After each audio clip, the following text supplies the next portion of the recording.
If, like me, you were a teenage girl living in Sydney or Melbourne in 2012, then you will probably remember the infamous brand Skinny Me Tea, an all-natural Teatox that would rid your body of harmful toxins and help you get the bikini body that you've always dreamed of. Kickstart your eating disorder with Skinny Me Tea. Now, even if you have never heard of Skinny Me Tea or the Teatox craze, this video is going to be an interesting dissection on toxic diet culture, the rise of social media trends, and predatory marketing. Instagram has become saturated with celebrity-endorsed weight loss teas. There are hundreds, probably thousands of different brands out there. The most recent to land in some pretty hot water is a brand called Teami, which has honestly been endorsed by every influencer under the sun, from Kylie Jenner, Cardi B, Demi Lovato, even Carmen from Spy Kids. That one made me really sad. And now the brand, among others, are facing charges for bogus health claims, deceptive marketing, and the failure to disclose influencer sponsorship. Now, these diet teas are more or less all the same. It's a glorified laxative with a fresh marketing campaign and a celebrity-bought tick of approval. Honestly, if you ever see an influencer or celebrity post anything gimmicky like this, either immediately unfollow them or just know that they're open for business when it comes to pretty much selling you anything. So when did this Teatox craze all begin? Where did it start? Why did it become so popular? And who was behind it? It all begins in 2012, Melbourne City, Australia, when 22-year-old Greta Van Riel created the first ever Teatox brand, Skinny Me Tea. Greta saw a market opportunity that had yet to be taken advantage of. An audience of young, self-conscious, impressionable girls who were desperate to fit the skinny ideal that the 2000s kept pushing. By drinking her magical toxin-free tea, all their problems would dissolve with their body weight and they would finally be skinny. So Greta began by creating an Instagram account for Skinny Me Tea and then reaching out to girls who had become popular on the site and offering them free tea. Now, at the time, nobody was really doing this. Influencers didn't even know they were influencers yet. They were just stoked to be getting something for free. Through this tactic, the Skinny Me Tea brand went viral across Instagram. The page was just full of before and after photos of girls in their underwear sharing how much weight they lost on their Teatox journey, which is essentially just like gastro but with positive reinforcement. And after just 12 months, the Skinny Me Tea brand grew to have 200,000 followers, which I know doesn't really sound like much today, but to put it into context, Nike only had 10,000 followers, making Skinny Me Tea the most followed branded account on Instagram at the time. To understand the Skinny Me Tea success, it's important to paint a picture of what was going down in 2012. Funnily enough, 2012 was predicted to be the end of the world as we know it, and in retrospect, it kind of was. The world didn't combust into flames, but it was the year when social media really took off. And in my highly social media adverse opinion, things really did take a turn for the worst. It was as if someone had lit a torch under the issues that had been simmering for a while. Things like the rise in eating disorders, body dysmorphia, mental health issues. I'd love to do a deep dive on the evolution of social media platforms, how they've changed us, for better or worse, mostly worse. So let me know if that's something that you'd be interested in. But for now, all you need to know is that Instagram and Facebook had just begun and Tumblr was still at its peak. And it was pushing the strong, skinny 2000s aesthetic that would help set the stage for Skinny Me Tea's success. 2012 was the era of hip bones, thigh gaps, and temple run. It honestly seemed as if the most important thing a teenage girl could be was tanned and skinny. Shows like Victoria's Secret and Next Top Model were still all the rage. The Secret Angel body was the epitome of perfection. Super thin, toned, and tan. Everyone wanted to look like an angel. Anything less, or rather any pound more, just wasn't good enough. And celebrities had been getting slammed across the media for their disgusting mortal bodies. The 2000s cultural fixation on extreme thinness was still prevalent. This is what millennials had been raised on. Young girls had adopted the mentality that unless you were a size 0, you were gross.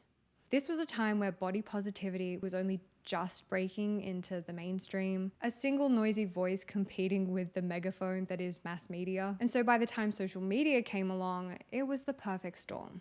Images of ribs, hips, collarbones, thigh gaps spread like wildfire across Pinterest and Tumblr. Quotes like, "Nothing tastes as good as skinny feels." These kind of images were part of the online phenomenon known as thinspiration or thinspo, which uses words and pictures to inspire people to be thin and is typically used by young women with eating disorders to support extreme weight loss.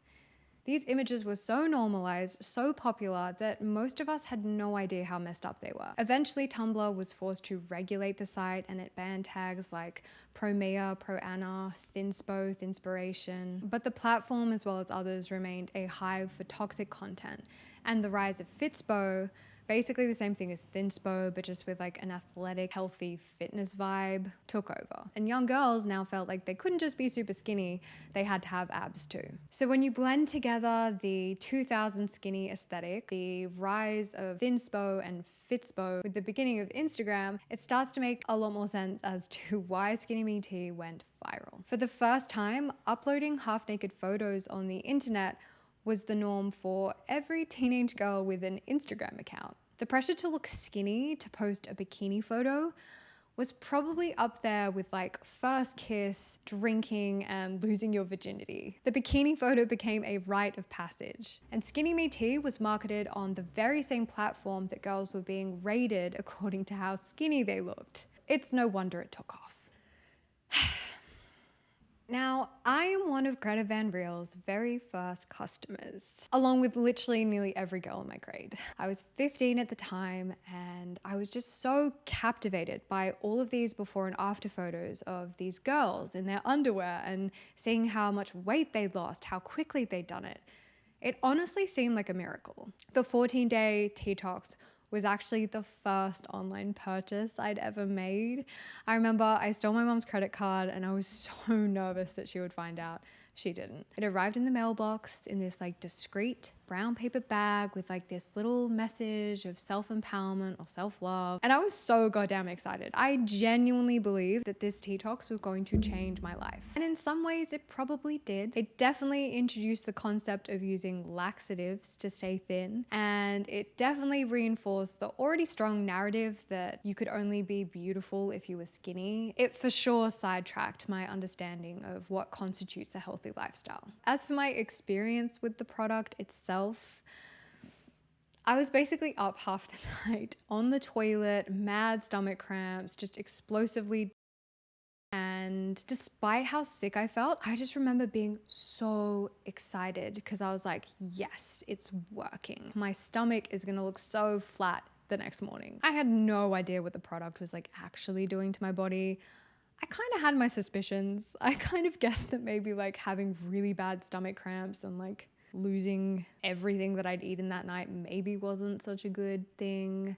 But at the same time, it was plastered all across Instagram as this like super healthy way of losing weight. It was also tied up with this like really alluring Fitspo aesthetic that made it really easy to kind of just like shove my better intuition just like under the rug. And yeah, I kept using it. When Skinny Me Tea launched, it was probably the most alluring product on the internet. It sounded amazing. At the very least, harmless. The reality is these natural Teatoxes wreak havoc on the body. They are based entirely on dubious claims and pseudoscience involving mysterious toxins and super ingredients that promise to increase your metabolism and cleanse the body. False. First off, there is no scientific evidence showing that these Teatoxes promote genuine fat loss whatsoever. Instead, they use a strong laxative to purge the body of its essential water, electrolytes, and that morning's breakfast. Secondly, these teas create extremely damaging psychological patterns around binging and purging, especially when it's one of the first experiences that young women have with weight management. They also wreak havoc on the body's natural metabolism and reinforce a hostile relationship to food and feelings of fullness in general. And if that wasn't enough, another risk of using these Teatoxes is that you could get pregnant. There is a chance that the effectiveness of the pill will be flushed down the toilet with that night's dinner. So what happened to Skinny Me Tea? Eventually, medical health professionals caught on to the skinny me tea trend. A young girl was hospitalized, and the account got flagged by Instagram as promoting and glorifying self-harm. The brand eventually became eclipsed by other copycat companies, and now their Instagram is just a graveyard of recycled before and after photos from its glory days, and painfully bright and cheery regrammed photos of beaches, fruit, hot bods, and inspirational quotes. I went digging around their Instagram and actually had to laugh when I saw their attempt at jumping on the body positivity movement. The brand is literally called Skinny Me Tea, not diverse bodies are beautiful tea, not embrace your weight tea, Skinny Me Tea. At least have some marketing backbone. Anyway. The most recent scandal I found out was in 2019 when Skinny Me Tea reposted a photo taken from an eating disorder survivor and co-founder of a non-for-profit that supports women with eating disorders, Christina Grasso. Someone from the Skinny Me Tea team thought it would be a good idea to repost Christina's photo without her consent with the caption, "A little self-love does wonders." This is someone who is quite literally committed to helping those who suffer from eating disorders, so she was understandably demoralized when Skinny Me Tea used her photo to promote a product that she is fundamentally against. A spokesperson from Skinny Me Tea said the post was meant to be lighthearted, actually sociopathic. So why, after almost a decade of using this product, am I making a video about it? To be completely honest, I had forgotten all about Skinny Me Tea. Sometimes it gets brought up as like a dark joke when I talk to friends and we like analyze the really fucked up shit we did in our teen years. But I genuinely hadn't thought about it until my boyfriend started getting these ads for some, quote, seedy entrepreneurial course with the founder of Skinny Me Tea, Greta Van Riel. I was like, what? Skinny Me Tea? Who? I had honestly just assumed that whoever had started the company had long ago disappeared, changed their name, moved to Mexico, suffering so much backlash that anyone who was involved with that company had just like crashed and burned. So you can imagine my surprise when I found out that the woman behind it all is not only alive and well, but actively promoting herself as a business coach. Greta Van Riel has been broadcasting the Skinny Me Tea success story as this inspiring case study to bolster her business credentials, all so that she can sell another product. I'm always skeptical when someone who is so successful then proceeds to sell online courses, how they too can be successful, but anyway. Nowhere have I seen her addressing the harms her brand has caused. It's almost as if, it never happened. And if you look up Skinny Me Tea or Greta Van Riel, you will be inundated with interviews on how she started $4 million companies and just a bunch of promo for her online courses where she mentors future businesses.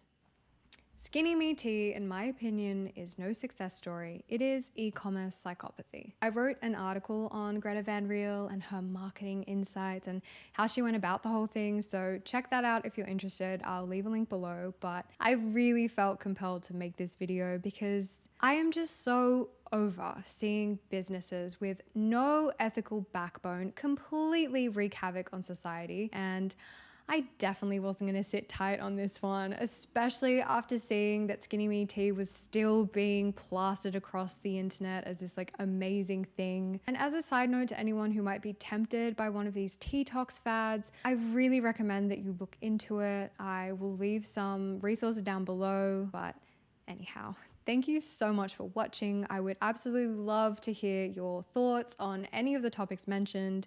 If you've had a personal experience with Skinny Me Tea or any of those kind of products, I would be so curious to hear about it. I'm going to wrap it up here. Thank you so much for watching, and until next time, bye.